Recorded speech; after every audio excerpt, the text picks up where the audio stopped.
Hidalgo inició el movimiento de independencia reuniendo rápidamente un ejército que en un momento superó a los 100,000 hombres. Avanzó ciudad por ciudad a sangre y fuego. Después de que no entró a la Ciudad de México, perdió varias batallas hasta ser capturado. Pero el movimiento por la independencia no se detuvo. A las 2 de la madrugada del 15 de septiembre de 1810, Ignacio Allende y Juan Aldama tocaron a la puerta de la casa del cura del pueblo de Dolores. Miguel Hidalgo lo recibió y le informaron que la conspiración en la que estaban involucrados había sido delatada. El plan era iniciar la rebelión el 1 de octubre, pero Hidalgo decidió iniciarla en ese momento. Salió a la calle con Aldama, Allende y 10 hombres que tenían armas en su casa. Puso en libertad a los presos de la cárcel, con lo que reunió 80 hombres, que se armaron con espadas del regimiento de la Reina. Allende y Aldama prendieron al subdelegado, lo apresaron y lo llevaron a la casa de Ignacio Díez Cortina, español recaudador de diezmos. Tomaron todo el dinero que tenía, saquearon su casa y no le dejaron a Cortina y a su esposa más que la ropa que tenían puesta. Mariano Basolo también salió con Hidalgo, quien, igual que Allende y Aldama, era capitán del regimiento de la Reina y también hijo de españoles. Había heredado una gran fortuna, igual que su esposa, doña María Manuela Taboada. Ella le dio personalmente a Miguel Hidalgo 40,000 pesos para apoyar su causa. Hidalgo salió de Dolores llevando presos a los españoles. Llegó a Totonilco y tomó una imagen de la Virgen de Guadalupe como estandarte. Esa noche entró en la villa de San Miguel el Grande. La gente que lo seguía aumentaba con gran rapidez. Como había sucedido en Dolores,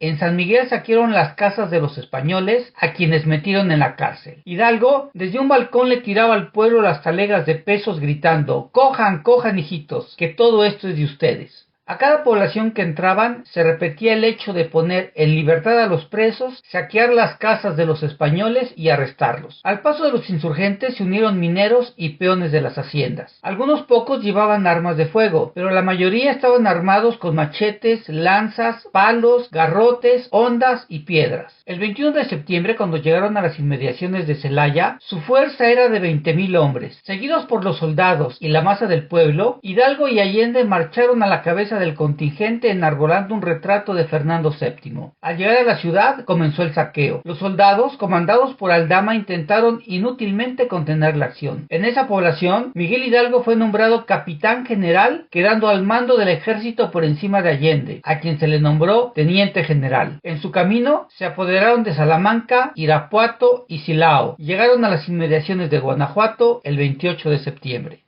Juan Antonio Riaño, el intendente de Guanajuato, que era amigo de Miguel Hidalgo y se había resistido a detenerlo cuando lo denunciaron como conspirador, al enterarse del levantamiento encabezado por su amigo, quiso defender la ciudad y ordenó abrir fosos y levantar trincheras. Pero desconfiando de la plebe, resolvió abandonar la población y fortificarse en la Alhóndiga de Granaditas, edificio construido a la entrada de la ciudad durante su propia administración. Allí se encerraron los caudales públicos, los del ayuntamiento, los de las corporaciones y algunos particulares, importando todo como 3 millones de pesos. Defendieron el edificio los españoles, varios criollos y el batallón de Guanajuato. Con su comandante Berzábal, Riaño envió cartas solicitando apoyo militar al recién llegado virrey Venegas, al presidente de la Real Audiencia de Guadalajara y a Félix María Calleja, quien era jefe de las tropas realistas de San Luis, pero la ayuda no llegó a tiempo. Hidalgo, que había mantenido una amistad con Riaño antes de dar la orden de ataque, le solicitó la capitulación, pero el intendente se negó y cuando se iniciaron las hostilidades fue de los primeros hombres en morir. A las 5 de la tarde se logró la toma de la Alhóndiga de Granaditas. Durante el desorganizado asalto, los sitiadores sufrieron más de 2,000 bajas. Cuando las hostilidades cesaron, la plebe asesinó a más de 250 españoles, dando inicio a un saqueo por la ciudad que duró hasta el día siguiente. Hidalgo pudo contener el desorden publicando un aviso que condenaba a la pena de muerte a los saqueadores. Durante su estancia, los insurgentes reorganizaron sus tropas, añadiendo 2 nuevos regimientos de infantería. José María Lisiaga fue nombrado coronel y José Mariano Jiménez se añadió a la causa. En la Ciudad Ciudad de México, el virrey Venegas publicó un bando ofreciendo una recompensa de 10,000 pesos por las cabezas de los líderes de la insurrección. Félix María Calleja partió desde San Luis y el gobernador militar Roque Abarca envió brigadas desde Guadalajara. El obispo de Michoacán, Manuel Abad y Queipo, a pesar de ser amigo de Hidalgo, desaprobó las acciones de los insurgentes publicando un edicto en el que calificó a Hidalgo y a sus compañeros como perturbadores del orden público, sacrílegos y pérjuros, por lo que los excomulgó. El arzobispo de México, Francisco Lizana, y el obispo de Guadalajara, Juan Ruiz de Cabañas, apoyaron a Queipo. El 13 de octubre, el inquisidor de México, Bernardo Prado y Ovejero, ratificó la excomunión, haciéndola extensiva a todo aquel que aprobase la sedición, recibiera proclamas, ayudara a los insurgentes o que se mantuviera comunicado con ellos. El 8 de octubre salió de Guanajuato la vanguardia de los insurgentes, compuesta de 3,000 hombres al mando de Mariano Jiménez, a quien Hidalgo hizo coronel. Hidalgo salió el día 10 con los demás generales llevando presos a 38 españoles y dejando en la Alhóndiga a 247. El coronel Diego García Conde salió de la Ciudad de México a defender la plaza de Valladolid, pero cayó prisionero de los insurgentes en Acámbaro.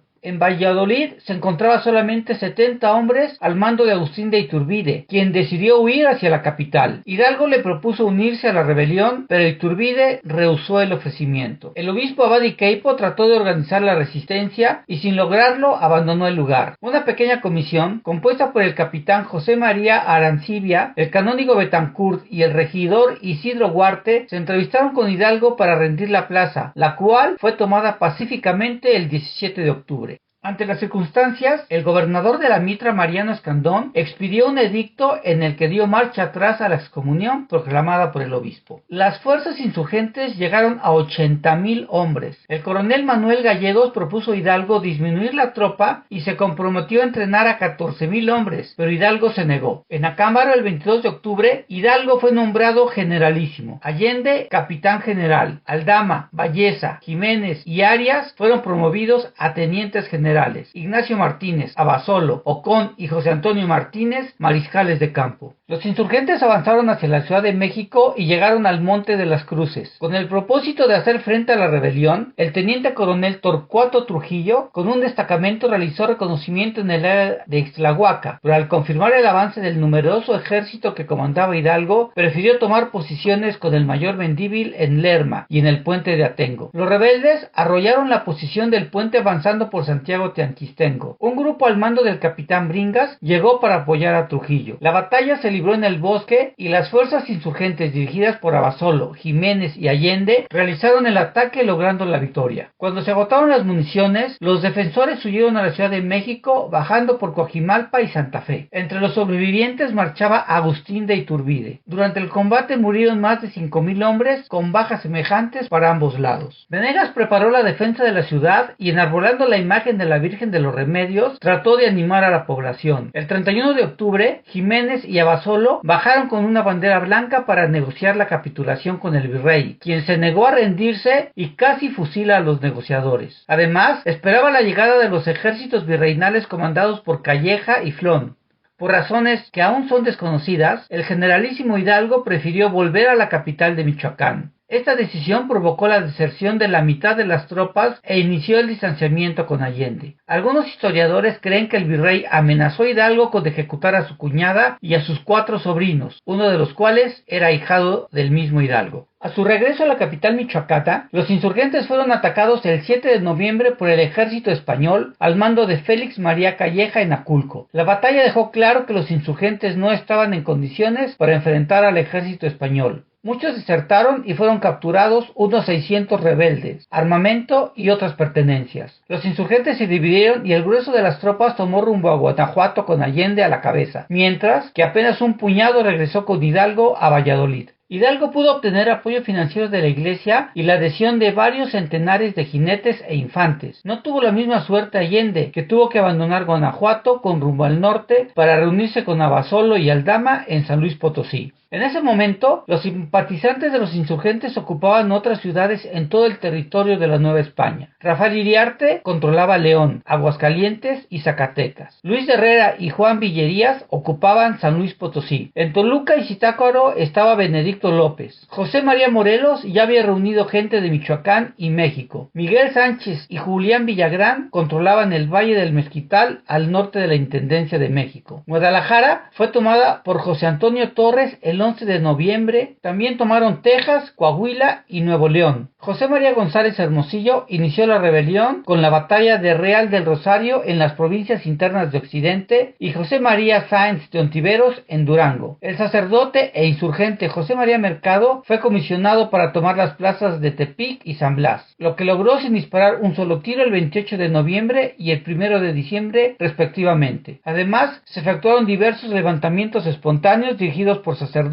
y rancheros en muchas partes del virreinato. De esta forma, la lucha armada se había propagado por todos lados. Hidalgo, en lugar de permanecer más tiempo en Valladolid, se dirigió hacia Guadalajara, desviándose del plan acordado con Allende. Este se lo reprochó, pero contaba con la posibilidad de recibir refuerzos del generalísimo en Guanajuato. Esto provocó otro distanciamiento entre los jefes insurgentes, que se acrecentó cuando Allende se enteró de que Hidalgo había ordenado el fusilamiento de 40 españoles en Valladolid y había dejado caer en el olvido a Fernando VII. El ejército virreinal, al mando de Calleja y Flón, venció a las tropas de Allende en la batalla de Guanajuato, obligando a los insurgentes a escapar. Entre los habitantes que permanecieron en la ciudad, se corrió el rumor de que el ejército virreinal estaba próximo a entrar a la ciudad y que pasaría a cuchillo a todo aquel que hubiese apoyado a los rebeldes. Algunos pobladores, asustados y encolerizados, decidieron asesinar a 138 españoles que se encontraban presos en la Alhóndiga de Granaditas. Cuando Calleja se enteró de esta matanza, dio a su tropa la orden de entrar a degüello por la ciudad. El toque a degüello era un toque de tambor y corneta que ordenaba a las tropas la lucha sin cuartel, sin hacer prisioneros, cortándoles el cuello de oreja a oreja a todo enemigo que se rindiera o no, lo cual fue obedecido y solo detenida por las incesantes súplicas del padre José María de Jesús Belauzarán. Poco después, Flón y Calleja ordenaron fusilar a más de 30 sospechosos de haber participado en la rebelión. Además, se levantó un cadalso en el cual fueron ahorcados otros 32 simpatizantes de los insurgentes. En la zona del Bajío, las plazas que habían sido tomadas por los insurgentes fueron recuperadas por el ejército virreinal. Los jefes insurgentes se reunieron nuevamente cuando Hidalgo llegó a Guadalajara el 26 de noviembre y Allende el 12 de diciembre. Durante su estancia, Hidalgo publicó un bando aboliendo la esclavitud, derogó los tributos a las castas, eliminó los estancos de la pólvora y del tabaco, así como las cajas de comunidad y pensiones que se exigían a los indígenas. Hizo publicar el periódico independiente El Despertador Americano. Los insurgentes trataron de organizar un gobierno y nombraron a José María Chico como ministro de Justicia y de Gracia, a Ignacio López Rayón como ministro de Estado y Despacho y a Pascasio Ortiz de Letona como ministro plenipotenciario ante el Congreso de los Estados Unidos con el objetivo de buscar una alianza militar y económica. Hidalgo recibió la denuncia de una conspiración que se organizaba por los españoles de Guadalajara para entregar la ciudad al ejército de Calleja, el cual se aproximaba. Ordenó entonces la ejecución de 80 sospechosos en el Cerro de las Bateas. Hidalgo mandó a degollar, no a fusilar, a los españoles. Carlos María de Bustamante escribió que fueron 700 las víctimas, aunque otros autores hablan de 1000. Fueron los ejecutores Muñiz, capitán que había desertado del regimiento de Valladolid; Marroquín, presidiario puesto a libertad por Torres; Vicente Gómez, que castraba a los españoles que no ejecutaba, según decía, para que no se propagara su raza; Pedro el Negro y el coronel Vicente Loya.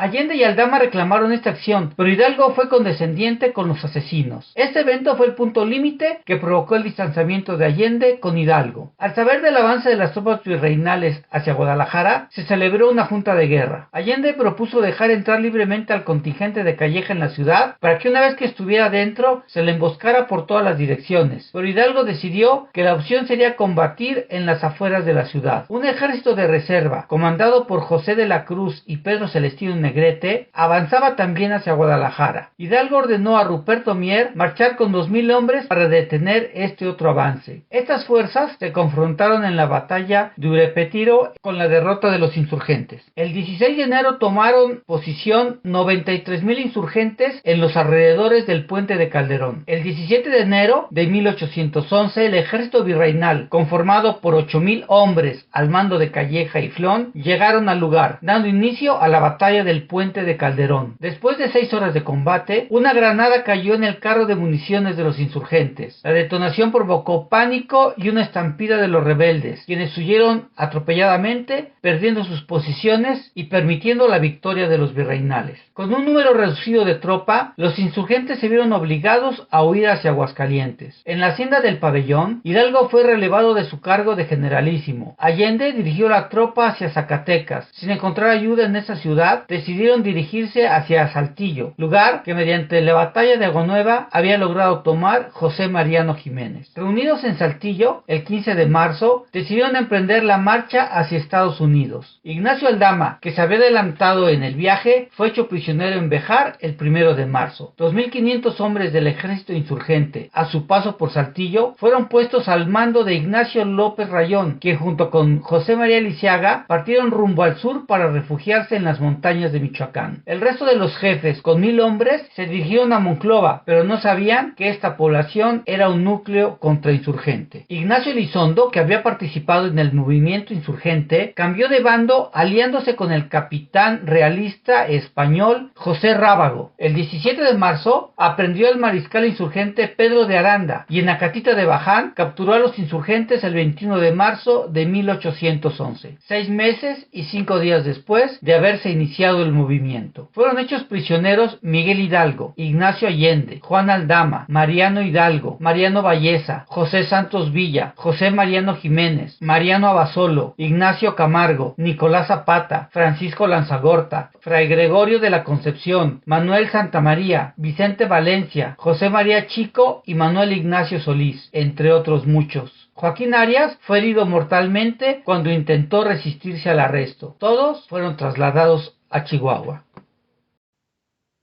Esto fue Los Hechos de la Historia. Yo soy Manuel Palomino.